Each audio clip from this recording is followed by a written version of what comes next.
नमस्ते और इथीरियम पर एक और अपडेट वीडियो में आपका स्वागत है। इथीरियम चार्ट हमें इस समय कोई आश्चर्य नहीं दे रहा है। हम मूल रूप से इस बात के और सबूतों का इंतजार कर रहे हैं कि यह बी वेव पुलबैक शुरू हो सकता है, क्योंकि हमारे पास अप्रैल के निचले स्तर से ऊपर की ओर एक बहुत ही स्वस्थ दिखने वाली ABC संरचना है। यदि आपने पिछले वीडियो देखे हैं तो आप जानते होंगे कि हम इस बी वेव पुलबैक के शुरू होने की प्रतीक्षा कर रहे हैं। इस बिंदु पर वास्तव में इसकी पुष्टि नहीं की जा सकती है, लेकिन बाजार कुछ हद तक ऐसा लग रहा है जैसे कि यह मूल्य स्टॉप बनाना चाहता है। छोटे समय सीमा पर थोड़ा थका हुआ लग रहा है, लेकिन हम 1 मिनट में 1 घंटे के चार्ट पर एक नजर डालेंगे। कुल मिलाकर बड़ी तस्वीर को देखते हुए यह अभी भी संभव है कि ऊपर की ओर पांचवी लहर वास्तव में शुरू हो गई है। और हाँ, जैसा कि मैंने पिछले अपडेट में पहले कहा था कि इस साल संभवतः एक विकर्ण पैटर्न होगा, और यह विकर्ण पैटर्न एक 5 तरंग चाल है, लेकिन पांचवी तरंग एक ABC संरचना होगी, इसीलिए यह काफी जटिल है। यह सूक्ष्म स्तर पर बहुत कुछ बदल सकता है, लेकिन अभी के लिए प्रवृत्ति अप्रैल के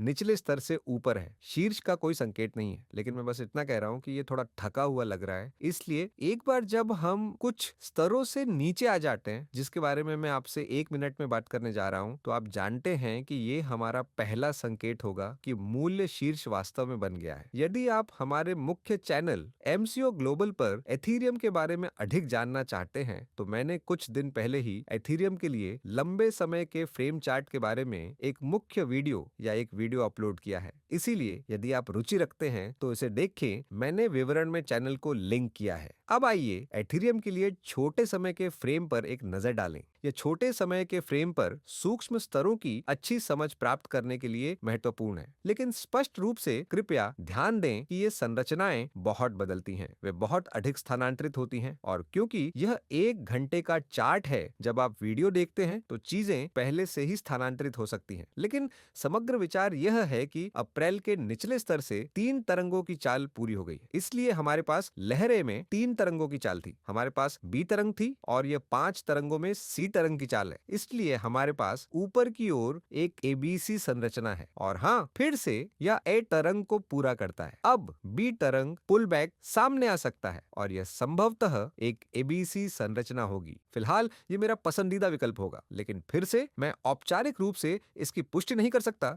जब तक कि हम पिछले स्विंग लो से नीचे नहीं आ जाते। उदाहरण के लिए ये $2,410 पर है, और पिछला जो 9 मई को लगभग $2,270 पर बना था। ये देखने के लिए अगले प्रमुख समर्थन स्तर है, साथ ही प्रमुख पुष्टि स्तर जिन्हें नीचे की ओर तोड़ने की आवश्यकता है, ताकि यह संकेत मिल सके कि एक बड़ा पुलबैक चल रहा है। अभी के लिए मैं इस शुरुआती चाल को बड़े बी वेव पुलबैक की A वेव के रूप में ट्रैक कर रहा हूं, और चार्ट पर मुख्य समर्थन क्षेत्र अपट्रेंड जारी रखने से पहले इस सुधार के लिए 1,600 एक और 2,110 के बीच है। तो ये एक बड़ा क्षेत्र है, लेकिन हम सर्कल वेव B पूरा होने के बाद लक्ष्यों की अधिक सटीक गणना कर सकते हैं। इसके अलावा वास्तव में देखने के लिए केवल 4 स्तर हैं। महत्वपूर्ण यह है कि कीमत $1,600 से नीचे टूटने से पहले बैल ऊपर आ जाए। तो हाँ, कुल मिलाकर यही विचार है। और वास्तव में सबसे छोटी समय सीमा को देखते हुए आप देख सकते हैं कि इथेरियम ने हमारे यहाँ छोटे प्रतिरोध क्षेत्र पर प्रतिक्रिया की है। हम अब नीचे की ओर बढ़ रहे हैं। ऐसा लगता है कि बाजार 2,384 और 2,236 के बीच इस नीले बॉक्स तक पहुंचना चाहता है। ये छोटी समय सीमा पर अगला माइक्रो लक्ष्य क्षेत्र होगा, और यह सबसे छोटी समय सीमा के लिए वास्तव में प्रारंभिक प्रतिरोध